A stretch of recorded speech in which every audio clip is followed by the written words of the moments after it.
சொல்லு நான் அவதாரம் இல்லையம்மா தத்துவம் சொல்லு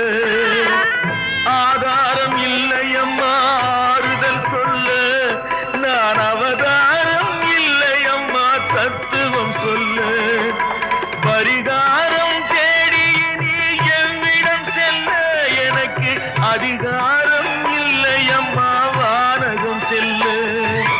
ஒரு நாளும் நான் இது போல் அழுதவன் அல்ல அந்த திருநாளை மகன் கொடுத்தான்